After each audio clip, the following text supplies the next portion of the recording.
நான் உன் கீதாடா பொடி. எல்லாருக்குமே தெரிஞ்ச சீன் தான், ஒரு டைம் பாத்துட்டு வாங்களேன். கீதா ப்ளீஸ் கீதா ஏத்துக்கோ ப்ளீஸ் கீதா வேற மட்டும் சொல்லாத கீதா ப்ளீஸ் கீதா கீதா தெரியப்பட்ட கீதா ப்ளீஸ் கீதா படிச்சிருக்கேன் கீதா எவ்வளவு வேணா அடி கீதா அட வேற மட்டும் சொல்லாத கீதா ப்ளீஸ் கீதா கீதா ப்ளீஸ் கீதா கைய பிடிச்சிக்கிட்டா கீதா நான் உன்னை ஏத்துக்கணுமா? அப்படி இல்ல கீதா. பாத்தீங்களா, இந்த வீடியோ பாத்துட்டு இருக்க பசங்களுக்கெல்லாம் இந்த மாதிரி ஒரு லவரை பார்சல் பண்ணி அனுப்பிச்சிடலாமா?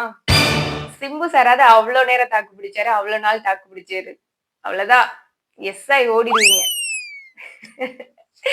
சோ ரிலேஷன்ஷிப்பை பொறுத்தளவுக்கு இந்த மாதிரியான ஒரு டார்ச்சர் கேரக்டர் வந்து ஸ்டார்டிங்ல நம்மளுக்கு என்ஜாயபிளா இருக்கும். ஆனா போக போக அது ரொம்பவே பேர்டனா மாறி நம்ம எப்படா அந்த சுமையை இறக்கி வைப்போம், எப்படா அந்த சுமை கிட்ட இருந்து தப்பிச்சு ஓடுவோம் அப்படின்ற ஒரு தாட் தான் வரும்.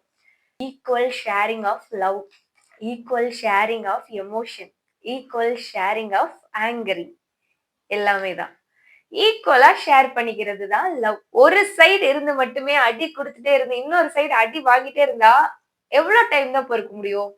எல்லாத்துக்குமே ஒரு லிமிட் இருக்குல்ல. லிமிட் தானே என்ன ஆகும், இப்படிதான் பொடி, அவ்வளவுதான், சோலி முடிஞ்சிடும். சோ பாத்து இருந்துக்கோங்க.